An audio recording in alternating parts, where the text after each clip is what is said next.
The connected twins. It was a cold winter night in 1841 when snow covered the small town of Willow Creek, Massachusetts. That night would change everything anyone knew about how the human mind works. In a big white house on the edge of town, something amazing was about to happen. Thomas Hale owned the largest house in Willow Creek. His family had money from selling wood for many years. Thomas was different from most people in town. He had gone to Harvard College and believed in science and new ideas.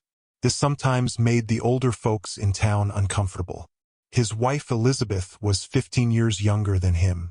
She had been educated in Boston and was very smart and polite. Even people who didn't like Thomas's modern ideas respected her. On January 17, 1841, a terrible snowstorm hit the town. Elizabeth went into labor 2 weeks early. Thomas quickly sent his best worker through the storm to get Mrs. Eleanor Blythe, the best midwife in the area. Mrs. Blythe had been delivering babies for 30 years. She had even delivered Thomas when he was born. But what she saw that night would scare her for the rest of her life. The birth was very difficult. Elizabeth struggled for hours while Thomas waited outside the bedroom. The big clock in the hallway rang every hour, making everyone more nervous. Finally, the first baby was born, a boy with dark hair. His cries filled the house. Minutes later, his sister was born with the same dark hair. But she didn't cry at first, which scared Mrs. Blythe. Then something strange happened. Both babies opened their eyes at exactly the same time. They turned their heads together to look at their tired mother. Mrs. Blythe had never seen newborn babies move together like that in all her years of work. "Did you see that?" she whispered to her young helper. "See what?" the girl asked. Mrs. Blythe wasn't sure what she had seen. Maybe it was just the candlelight playing tricks on her old eyes. Thomas came into the room and saw his children for the first time. At 35, he had almost given up hope of having children. Elizabeth had lost 2 babies before these twins were born. "What should we name them?" Thomas asked. Elizabeth looked at her sleeping babies. "William and Winifred," she said. "After my parents." Thomas nodded. Elizabeth's father had been a doctor in Boston, and her mother had been a talented piano player. Both had died before Elizabeth married Thomas. Mrs. Blythe helped clean up after the birth. She tried to forget the strange feeling she had about the twins moving together. In her many years of work, she had delivered 7 sets of twins, but none had acted like these 2. "They'll need a wet nurse," she told Thomas. "Elizabeth is too weak to feed both babies." Thomas agreed to hire Widow Jenkins, who had recently lost her own baby but could still provide milk for the twins. And so began the extraordinary story of William and Winifred Hale, twins born on January 17, 1841. They would puzzle and worry everyone who met them for years to come. Mrs. Blythe left the house as the sun came up. She only told one person about her worries, her best friend, Mrs. Sarah Pembroke, the minister's wife. There was something unnatural about how they moved together, she said over tea the next week, like they were one person in 2 bodies. Mrs. Pembroke tried to comfort her friend. "Babies are mysterious," she said. "I'm sure there's nothing wrong." But Mrs. Blythe couldn't shake her worried feelings. The first signs of the twins' unusual connection showed up right away. Most twins cry at different times for different reasons. But William and Winifred did everything at exactly the same time. When one woke up, so did the other. When one got hungry, the other did too. When one needed to be changed, the other needed it within minutes. Widow Jenkins, who moved into the house to take care of the babies, thought this was normal. "Babies from the same mother often have the same schedule," she told Elizabeth. But Elizabeth noticed other odd things. The babies' eyes would follow each other even from across the room. They seemed to talk to each other through tiny changes in their faces that no one else could understand. Their mother thought this was nice at first. It made taking care of 2 babies a little easier. Elizabeth had been raised to act like a proper lady, which meant not spending too much time with her children. But from the moment the twins were born, she felt so connected to them that she ignored what society expected. She refused to hire a nursemaid and spent hours every day with her babies. As the months went by, The connection between the twins got stronger in ways that made the house workers whisper among themselves. Mrs. Abernathy, the housekeeper who had worked for the family for many years, started crossing herself whenever she went into the nursery. "It's not natural," she told the young kitchen maid one evening while they cooked dinner. "Yesterday I watched them playing with wooden blocks. One would pick up a block and without looking the other would reach for the exact same color. They never talked or pointed. They just knew." The kitchen maid, who was only 16 and new to the job, laughed nervously. "Maybe they're just very close," she said. "No," Mrs. Abernathy insisted, lowering her voice. "This is different. When little William cut his finger on a splinter last week, Miss Winifred cried out in pain at the exact same moment, even though she was across the room. And when I bandaged his finger, she kept touching the same spot on her own hand. They share more than just a birthday." The young maid crossed herself. "Do you think they're cursed?" she whispered. Mrs. Abernathy stopped kneading her bread dough. "I don't know what they are," she said, "but I pray for them every night, and you should too." By their first birthday the twins had grown normally, but they still hadn't spoken a single word, not even baby babbling. Instead, they talked to each other through looks and small movements that seemed to say complete thoughts. Elizabeth felt more and more alone because of her children's strangeness. She stopped writing letters to her old school friends because she couldn't explain what her daily life was really like. Thomas, who had been skeptical of the workers' stories, began watching his children more carefully. He was a man of science and reason. Surely there was a logical explanation for how the twins acted. He started keeping a journal, writing down their synchronized movements and their silent communications. Even more disturbing, they had started copying each other's actions even when they were in separate rooms. This was discovered by accident. One autumn afternoon, when the twins were 14 months old, Elizabeth took Winifred to her bedroom to try on a new dress. She left William in the nursery with Thomas, who was spending a rare afternoon with his son. William sat on a rug by the fire, building a tower with wooden blocks. He was unusually good at this for his age. In Elizabeth's bedroom, the seamstress Mrs. Finch worked quietly while fitting the pale blue dress on Winifred. The little girl stood very still, which was unusual for a child her age. Her dark eyes seemed to be looking at something far away. "She's very well behaved," Mrs. Finch said. "Most little ones move around too much during fittings." Elizabeth smiled, though her daughter's stillness sometimes made her nervous. "Yes, both she and William have always been good." Suddenly, Winifred raised her hand to her mouth and bit down on her knuckle. Her eyes widened and she made a small crying sound. "Did you prick her?" Elizabeth asked sharply. "No, ma'am," Mrs. Finch replied, confused. "I haven't put a pin anywhere near her hand." Elizabeth checked her daughter's hand but found no injury. She let Mrs. Finch continue working, though she felt worried. Later, when she returned to the nursery with Winifred, she found Thomas staring at William in confusion. Mrs. Abernathy was putting a small bandage on the boy's hand. "What happened?" Elizabeth asked. "He bit himself," Thomas explained, sounding puzzled. "Very suddenly, for no reason I could see. We were building a tower when he just raised his hand to his mouth and bit down hard enough to bruise." Elizabeth felt a chill run through her body. She knelt beside her children and compared their hands. The injury was in exactly the same place, the knuckle of the middle finger on the right hand. "Winifred did the same thing," she said quietly, meeting her husband's confused look. "At exactly the same time in my bedroom." Thomas frowned.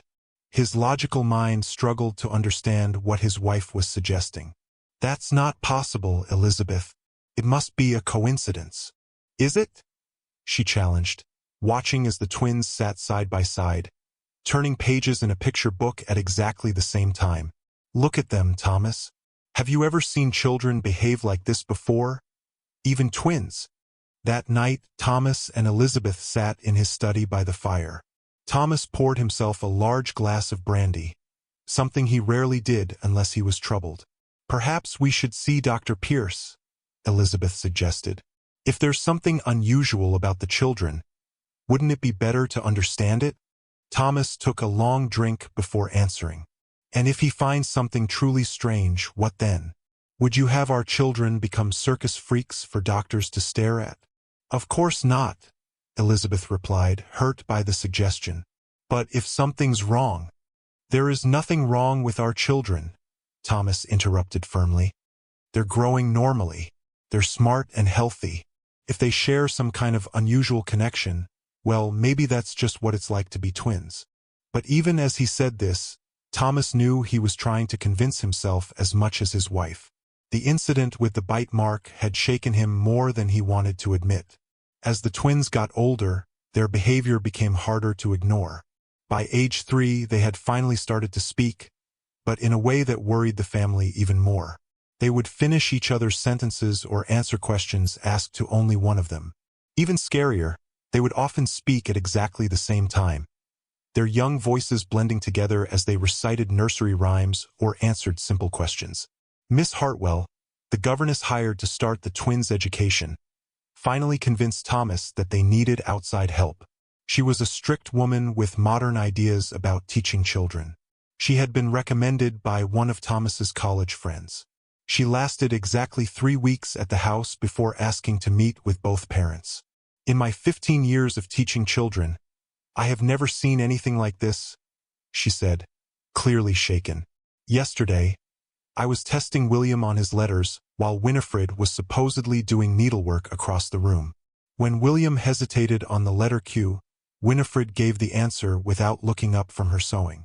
When I asked how she knew what question I had asked her brother, they both just smiled at me.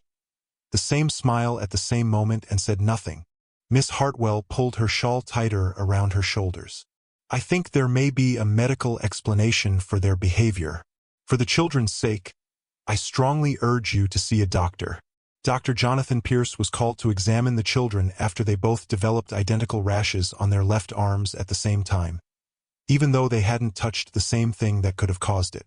Dr. Pierce was a respected doctor who had studied in Boston. He approached the situation with scientific curiosity rather than fear. In his late 40s, with a gray-streaked beard and glasses, Dr. Pierce had served the Willow Creek community for over 20 years. He arrived at the house on a crisp spring morning, carrying his black medical bag. Elizabeth waited anxiously in the front parlor. "Thank you for coming, doctor," she said. "Thomas is with the children in the nursery." As they walked upstairs, Elizabeth hesitated, then asked quietly, "Have you ever seen twins with unusual behaviors before?" Dr. Pierce thought carefully. Twins often develop special bonds and sometimes show synchronized behaviors. It's been documented, though we don't understand it well.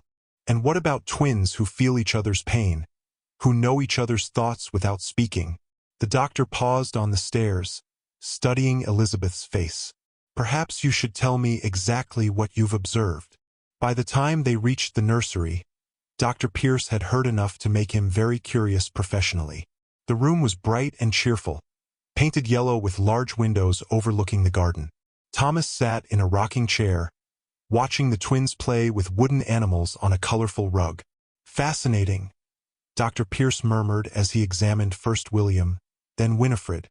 "The rashes are identical in pattern and how far they've developed. Yet you say William was playing in the garden while Winifred was indoors with her lessons." Elizabeth nodded, wringing her hands nervously. "They've always been connected, doctor, but it seems to be getting stronger as they grow older." Dr. Pierce scratched his beard thoughtfully.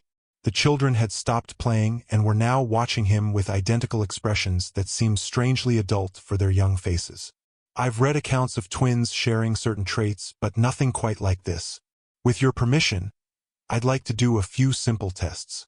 Thomas stood from the rocking chair. "What kind of tests?" "Nothing harmful," Dr. Pierce assured him. "I simply want to observe how strong their connection is." After hesitating, Thomas nodded.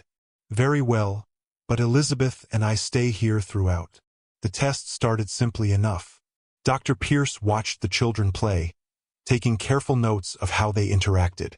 Then he separated them, putting William in the parlor with his father while he and Elizabeth stayed in the nursery with Winifred. From his bag, he took out a small bottle of peppermint oil. A harmless test, he explained. I simply want to see if one twin can sense what the other experiences. With Elizabeth's nervous permission, he put a drop of oil on a handkerchief and held it under Winifred's nose. The little girl's nose wrinkled immediately, and she smiled at the pleasant smell. At the same moment, from the parlor below, they heard William's voice call out, "Smells nice, Winnie." Dr. Pierce's hand shook slightly as he wrote in his notebook. "Remarkable," he whispered. "Truly remarkable." He did several more tests that day, each one confirming what the family had already begun to suspect. Their children shared a connection that went beyond normal human experience. Before leaving, Dr. Pierce asked permission to return for more observation. "There are cases in medical books of twins showing unusual bonds," he told Thomas and Elizabeth privately in the study after the children had been taken upstairs for their nap. "But nothing approaching this level of connection. With your permission, I'd like to document their case more thoroughly." "To what end?" Thomas asked sharply. "I won't have my children turned into medical curiosities, Doctor." Dr. Pierce held up his hand. "I understand your concern, but consider the scientific value. Understanding your children's connection could greatly advance our knowledge of the human mind and nervous system. And perhaps in understanding it, we might better help William and Winifred deal with their unique situation as they grow older." This last argument reached Elizabeth. "If it could help them," she said softly, looking at her husband. Thomas's protective instincts fought with his respect for scientific learning. Finally, he nodded curtly. "You may continue your observations, Dr. Pierce, but with strict conditions. No other doctors are to be involved without our explicit permission. The children's names must be protected in any documentation, and at the first sign of distress from either child, the experiments end immediately." "Agreed," Dr. Pierce said solemnly. "You have my word as a doctor and a gentleman." Over the following weeks, Dr. Pierce's fascination with the twins grew. He did more tests, each more elaborate than the last. He blindfolded William and showed objects to Winifred, only to find that William could describe them perfectly. He played musical notes for Winifred while William was in a room at the far end of the house. Yet the boy could play back the exact melody without hesitation. Most dramatic was the test involving pain. With great reluctance, Thomas allowed Dr. Pierce to prick Winifred's finger with a clean needle while William waited in another room, unaware of what was happening. The moment the needle touched Winifred's skin, William cried out in pain and clutched his own finger in the exact same spot. After 2 months of observation, Dr. Pierce presented his findings to the family. He spread his notes across Thomas's desk, pointing to charts and diagrams he had created to document the twins' extraordinary abilities. "It's as if they share one mind between two bodies," Dr. Pierce explained one evening after the children were in bed. "In all my years of medical practice, I've never encountered anything like it. I believe this case could be of immense scientific importance." Thomas frowned deeply. "And what would you suggest, Doctor?" "Turning my children into specimens for the medical community to stare at." Dr. Pierce looked embarrassed. "Not at all, sir, but with your permission, I'd like to document their case and perhaps consult with colleagues at Harvard Medical School. This could greatly advance our understanding of the human mind." Elizabeth put a restraining hand on her husband's arm. "If it could help us understand them better, Thomas, perhaps help them lead more normal lives." "Normal?" Thomas echoed, a rare flash of emotion breaking through his composed exterior. "What is normal, Elizabeth? Who decides? Our children are extraordinary. Different, yes, but not broken. Not in need of fixing." Dr. Pierce cleared his throat uncomfortably. "I meant no offense. I simply believe that understanding their condition could benefit not only William and Winifred, but potentially other children who might share similar traits." Thomas paced the length of the study. The room, lined with books, suddenly seemed to close in around him. He paused before the portrait of his father above the fireplace. "What would these consultations involve?" he asked finally. "Initially just sharing my notes with select colleagues," Dr. Pierce explained. "If they're interested, which I'm certain they will be, perhaps arranging for them to visit and observe the twins under controlled conditions, with your supervision, of course. After much debate, the family reluctantly agreed to allow Dr. Pierce to document the twins' case and consult with a few colleagues. However, they required that the children's identities remain protected and that any examination be conducted in the comfort and safety of their home. Word spread quickly through medical circles about the unusual case in Massachusetts. By the time William and Winifred turned 5, a small group of doctors and one natural philosopher had made the journey to Willow Creek to observe the twins firsthand. Among them was Dr. Elliot Montgomery, a neurologist whose controversial theories about the brain had made him both celebrated and criticized. Dr. Montgomery was a tall, imposing figure with a sharp nose and penetrating blue eyes. His theories about the brain's ability to function as a receiver for thoughts, similar to how the newly invented telegraph received messages, had been dismissed by many as fake science. The brain, he had written in his controversial book published in 1839, is not merely an organ of thought, but potentially a transmitter and receiver of mental energies that science has yet to properly measure or understand. His arrival at the house caused a stir among the household staff, who had grown used to Dr. Pierce's visits but found Dr. Montgomery's intense stare and abrupt manner unsettling. The twins themselves, now 5 years old and increasingly aware of their uniqueness, regarded the new doctor with identical expressions of cautious curiosity. The visiting doctors were initially skeptical, expecting to uncover some elaborate trick, or at least a series of coincidences exaggerated by small-town minds. Their skepticism disappeared within hours of meeting the twins. In one particularly dramatic demonstration, Dr. Montgomery took William to the garden while his colleagues stayed inside with Winifred, hidden from view behind the hedge maze. Dr. Montgomery pricked William's finger with a clean needle. Inside the house, Winifred gasped and clutched her own finger at precisely the same moment. A small drop of blood appeared at the identical spot, though nothing had touched her skin. "Impossible," whispered Dr. James Weatherby, a renowned physiologist from Philadelphia, who had come expecting to prove the case false. "Yet I cannot deny what I have seen with my own eyes." Similar experiments yielded equally amazing results. When Winifred was blindfolded and asked to identify objects placed in William's hands in another room, she described them perfectly: their shape, texture, temperature, and weight.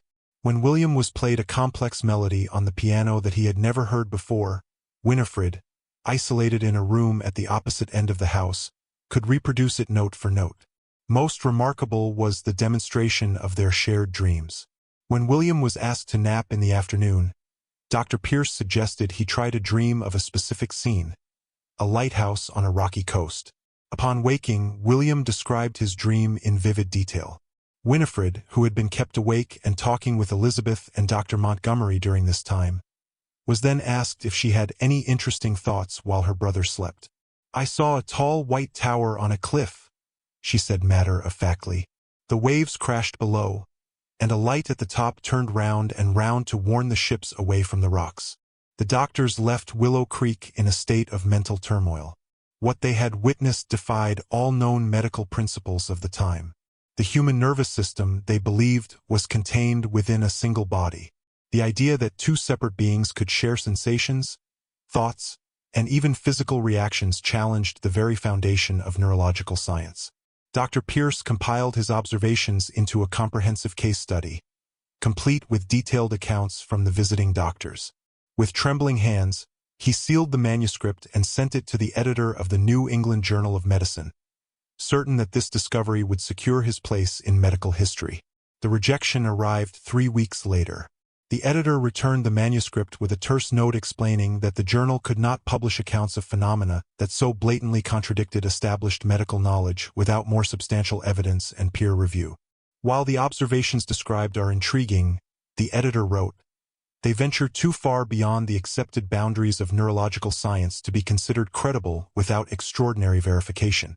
The journal cannot risk its reputation on what many would consider sensationalism rather than science." Undeterred, Dr. Pierce submitted his findings to several other medical publications, each time receiving similar rejections. The medical establishment, it seemed, was not prepared to confront a case that threatened to overturn their understanding of human consciousness. Meanwhile, life for the family grew increasingly complex. As William and Winifred approached school age, Elizabeth attempted to teach them at home, finding that they learned at an accelerated rate when taught together. However, their strange connection made normal social interactions nearly impossible. Playdates with children from neighboring farms ended in tears and confusion when the twins responded to unspoken thoughts or felt pain when the other was injured. The few times Thomas and Elizabeth attempted to separate the twins for more than a few hours resulted in both children developing high fevers and showing signs of extreme distress. After one particularly severe episode that left both twins bedridden for nearly a week, they abandoned any further attempts at separation. On one occasion, Thomas had taken William with him on a business trip to Boston, believing the boy old enough at 6 to benefit from exposure to the bustling city. They had barely reached the outskirts of Willow Creek when William began to tremble violently in the carriage. "Winnie's scared," he gasped. His small face twisted with distress that was not his own. "She can't breathe." Thomas immediately ordered the driver to turn back. When they arrived home, they found Elizabeth in a panic. Winifred had suffered what appeared to be a severe asthmatic attack the moment the carriage had departed, though she had never before shown any signs of breathing problems. By their 7th birthday, the twins had developed yet another disturbing ability. They could communicate with each other without speaking, often carrying on lengthy exchanges through nothing more than subtle facial expressions and the occasional gesture. The whispers began. These silent conversations frequently ended with both children breaking into identical laughter or read each other's minds. But as often happens in small communities where superstition and religion walked hand in hand, it was around this time that the rumors began to spread through Willow Creek. The blacksmith's wife's peculiarity could no longer service, her eyes darting toward the family seated in their regular pew. One mind split between two bodies. "It ain't right. My Martha says they speak in unison like they're possessed," another woman added, crossing herself fearfully.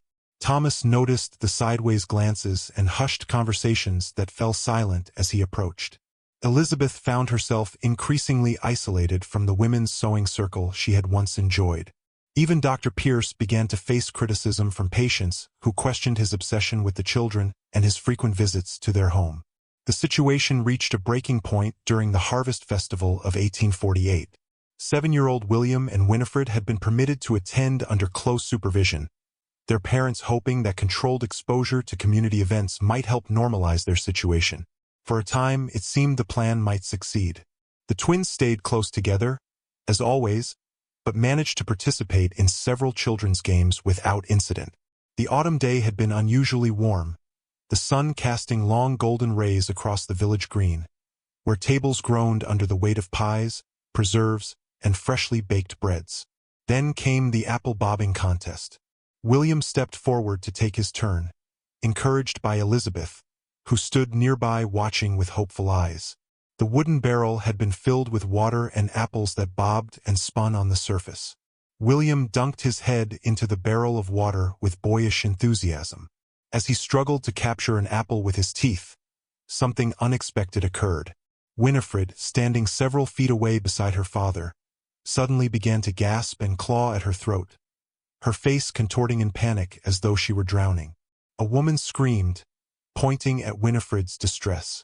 The crowd fell silent, all eyes turning to the little girl who appeared to be choking, though nothing had touched her throat. William, responding to his sister's distress, lifted his head from the water, confused.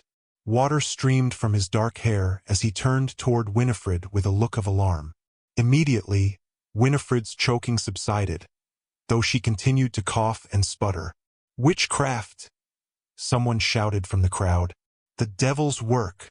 The accusation hung in the air for a moment before others took it up. "Unnatural," called another voice. "Those children ain't right." The festival dissolved into chaos. Parents grabbed their children and pulled them away from the twins, as if proximity alone might contaminate them with whatever strangeness afflicted William and Winifred. Thomas and Elizabeth hurriedly gathered their children and retreated to their carriage, the accusations and fearful murmurs following them like a dark cloud. That evening, as Thomas paced the study floor, his face grim in the firelight, A rock shattered the window, sending glass spraying across the carpet. Attached to it was a crude note. God cast out demons. We cast out devils. Elizabeth, who had been sitting quietly in the corner, rose with sudden determination. Her face, usually soft and composed, had hardened into lines of resolve. She brushed glass fragments from her skirt and picked up the rock, turning it over in her hands. "We cannot stay here," Elizabeth declared, her voice pale but resolute as she held her frightened children. "They'll never understand. We must leave Willow Creek." Thomas nodded slowly, the decision weighing heavily upon him. This land had been in his family for generations, but the safety of his wife and children came first. "I have a cousin in Philadelphia," he said finally. "A doctor himself. Perhaps there, in a larger city, we might find more enlightened minds." Within 2 weeks, the family had packed their essential belongings and departed Willow Creek under cover of darkness, leaving their ancestral home in the care of a distant relative. Dr. Pierce alone knew of their destination, having provided letters of introduction to medical colleagues in Philadelphia who might be more receptive to the twins' case. The journey to Philadelphia was difficult, particularly for the twins, who seemed to grow increasingly sensitive to their surroundings as they aged. The jostling of the carriage, the noise of the steamship, the press of strangers in crowded stations, all seemed to overwhelm their senses in a way that suggested they were experiencing each stimulus twice over.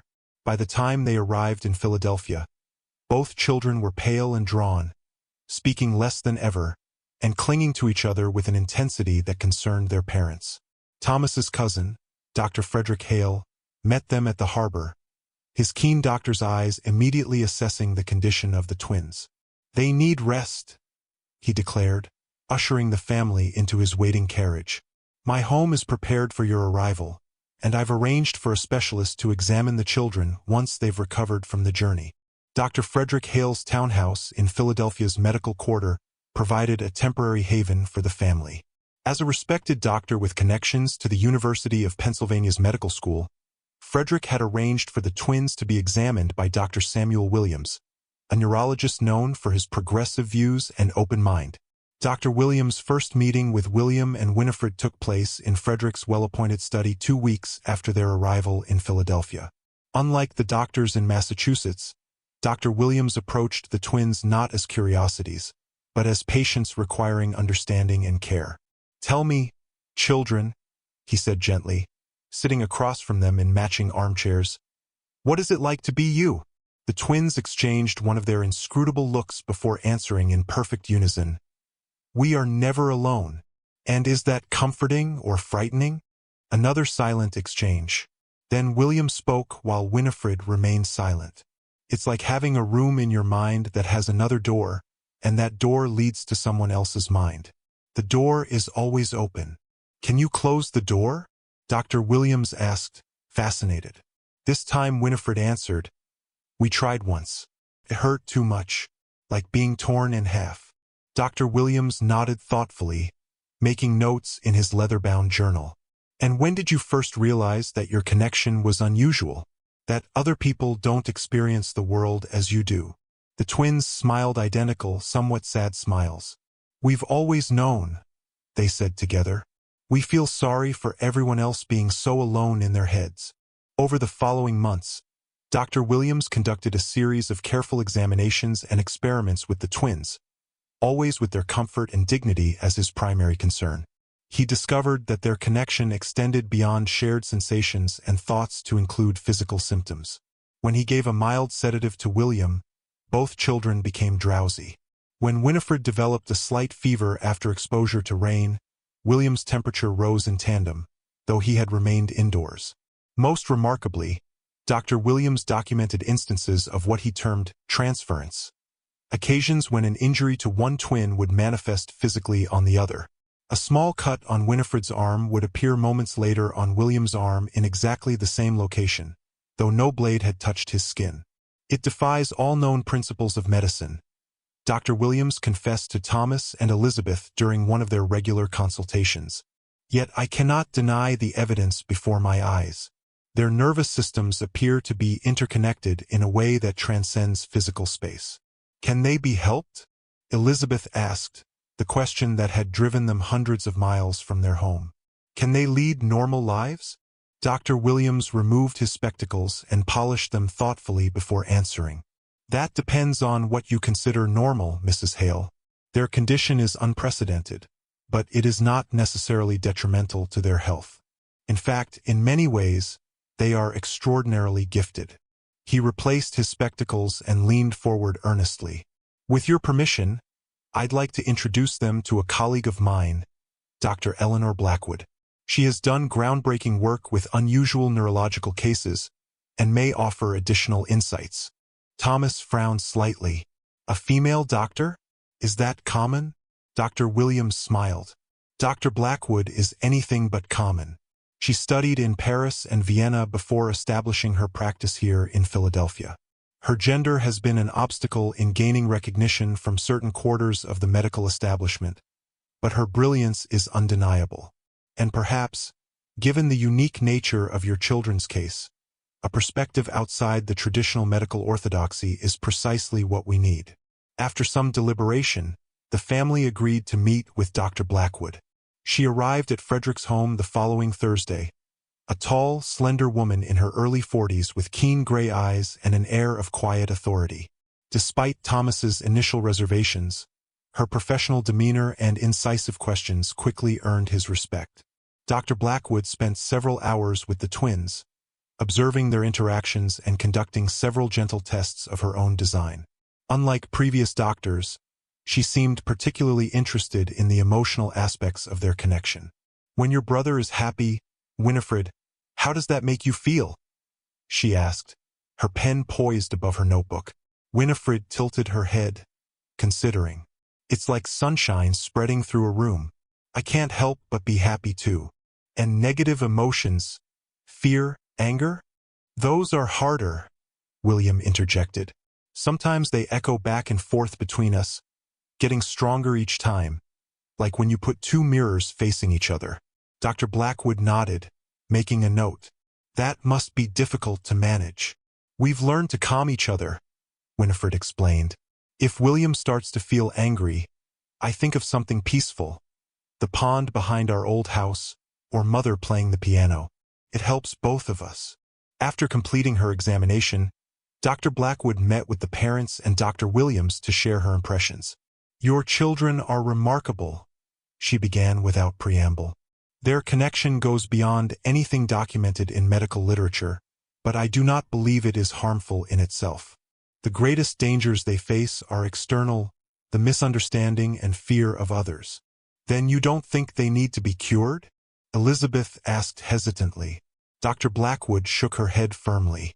I do not view their condition as a disease, but as an extraordinary variation in human consciousness. Attempting to sever their connection could cause profound psychological and physical trauma.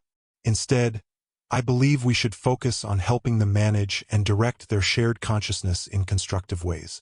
She turned to Dr. Williams. With your agreement, Samuel, I would like to work with the twins regularly, perhaps 3 times weekly. I have some theories about techniques that might help them establish healthy boundaries within their shared mind space. Dr. Williams agreed enthusiastically, and thus began a new chapter in the lives of William and Winifred Hale. Under Dr. Blackwood's guidance, the twins learned meditation techniques adapted from Eastern philosophies, methods to control the flow of shared emotions, and exercises to maintain individual identity within their connected consciousness. Progress was slow but steady. By their 9th birthday, the twins had developed the ability to modulate their connection somewhat, to dampen the intensity of shared physical sensations when necessary, and to maintain separate conversations with different people simultaneously, a skill that particularly delighted their mother. Life in Philadelphia had begun to stabilize for the family. Thomas had established a small but successful in law the summer of practice 1850, specializing in commercial an unexpected contracts letter that required arrived little from cordial Willow presence. Creek.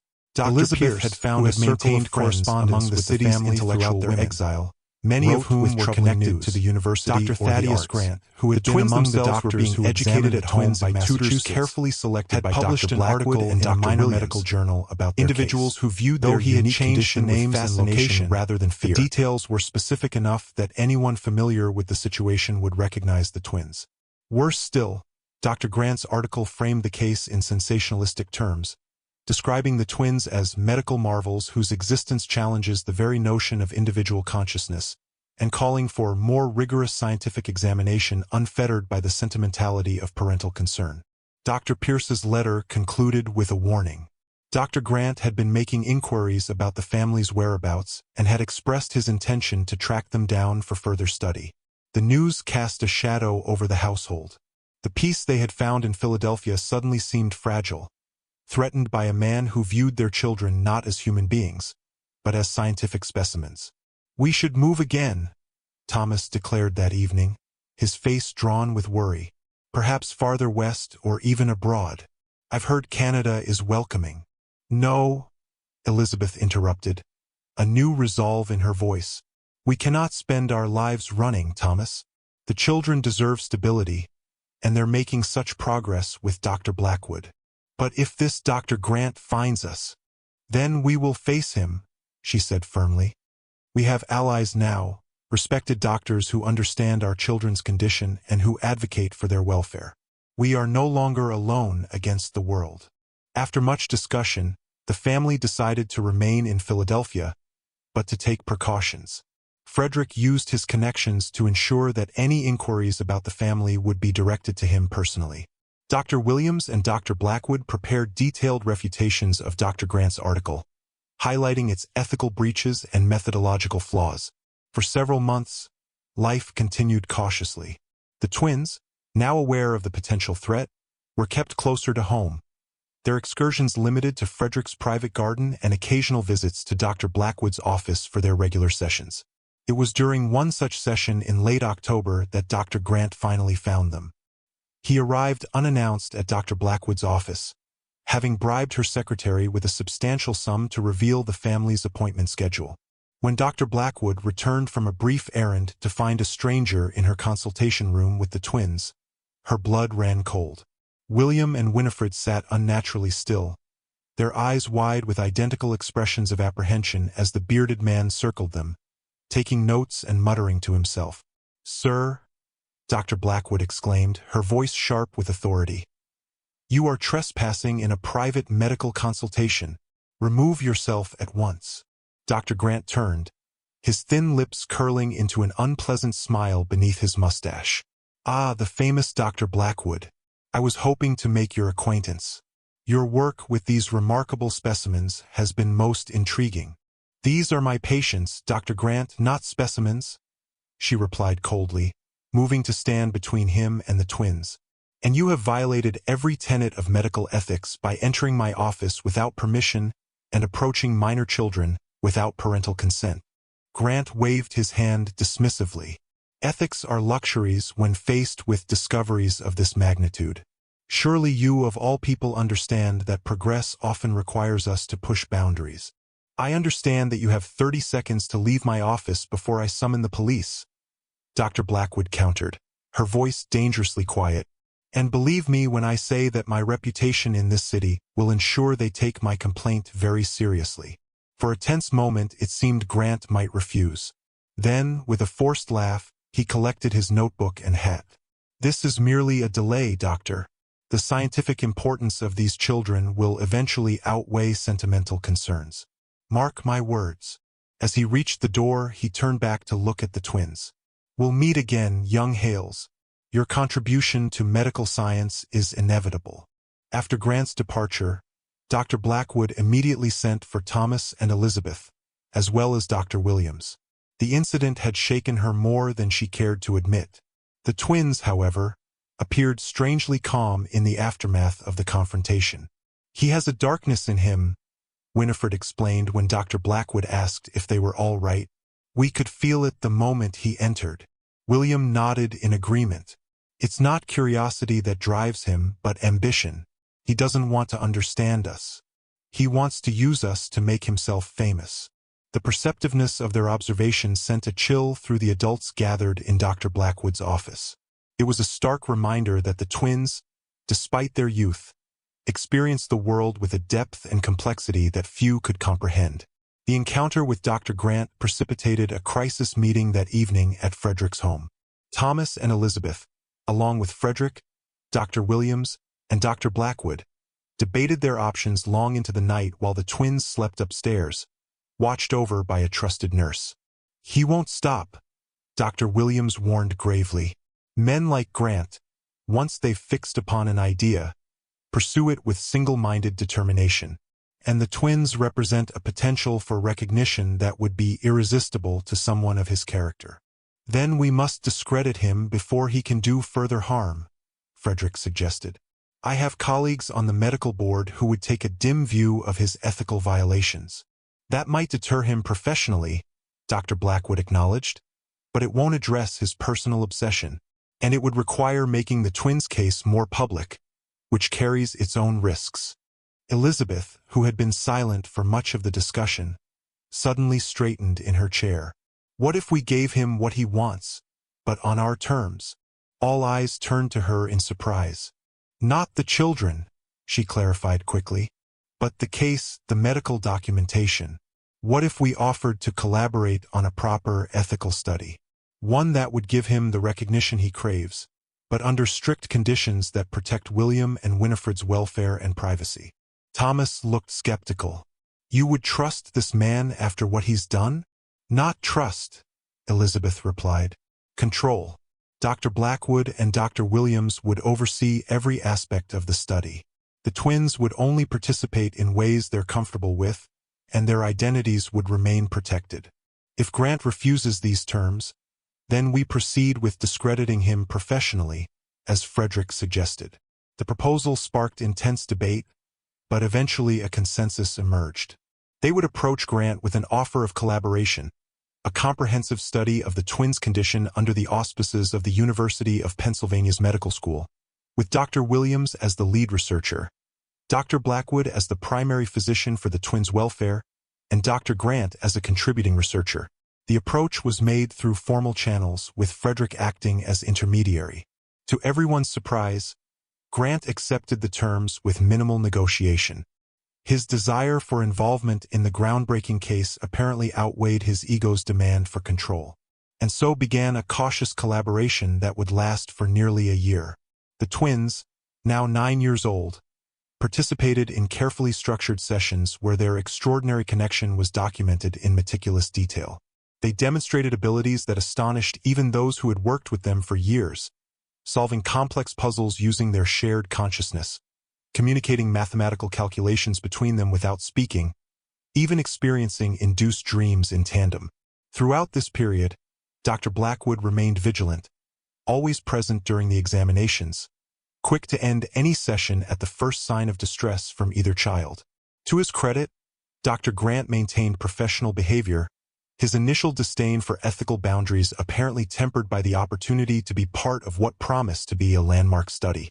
The research progressed well, yielding insights not only into the twins' unique condition, but also into the nature of consciousness itself. By the spring of 1851, the team had compiled enough data for a comprehensive paper that they believed would revolutionize neurological understanding. Then, just as the manuscript was nearing completion, disaster struck.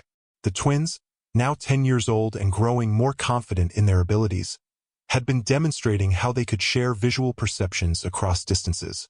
William was blindfolded in one room, while Winifred in another room was shown various objects and images. As always, William could describe with perfect accuracy what his sister was seeing. Dr. Grant, who had been observing William, suddenly proposed an unexpected variation to the experiment. "I've been wondering," he said casually, "about the limits of their connection. Thus far, we've tested sensory sharing, emotional resonance, even thought transference. But what about more fundamental aspects of consciousness?" Before anyone could question his meaning, Grant produced a small vial from his pocket and in one swift motion placed several drops of its contents on a handkerchief, which he pressed to William's face. The boy struggled briefly, then went limp in his chair. Simultaneously, in the adjoining room, Winifred collapsed to the floor unconscious. Chaos erupted.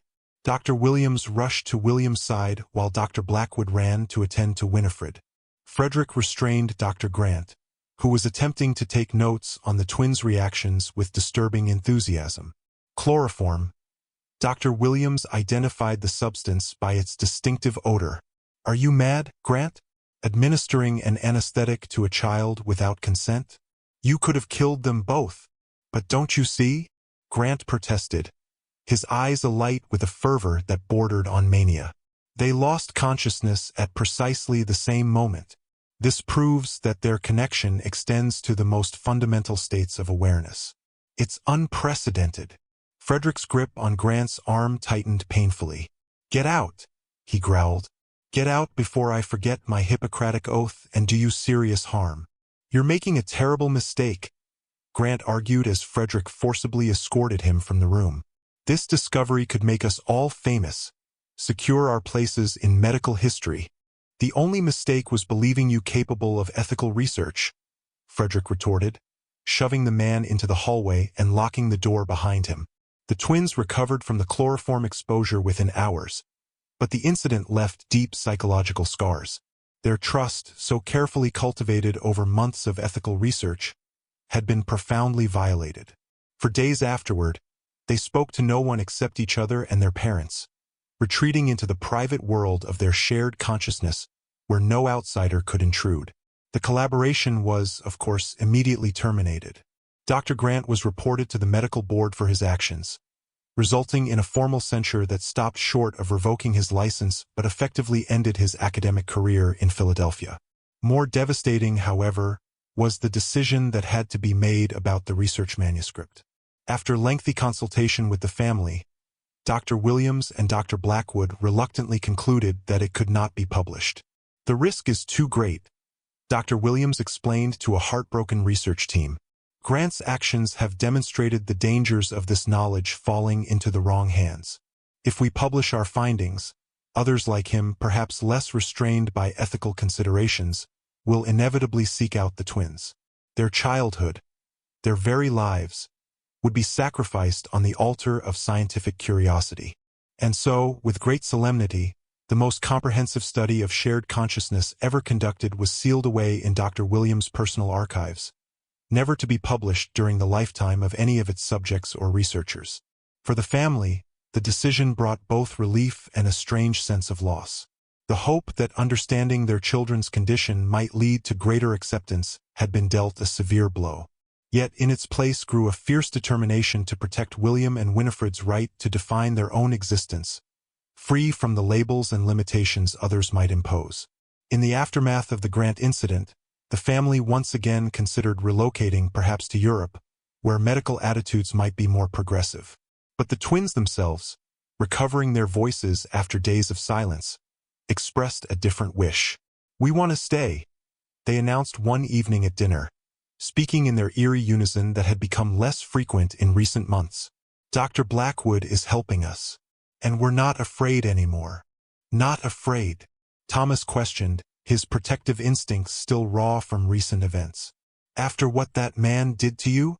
William and Winifred exchanged one of their meaningful glances, a silent conversation passing between them in an instant.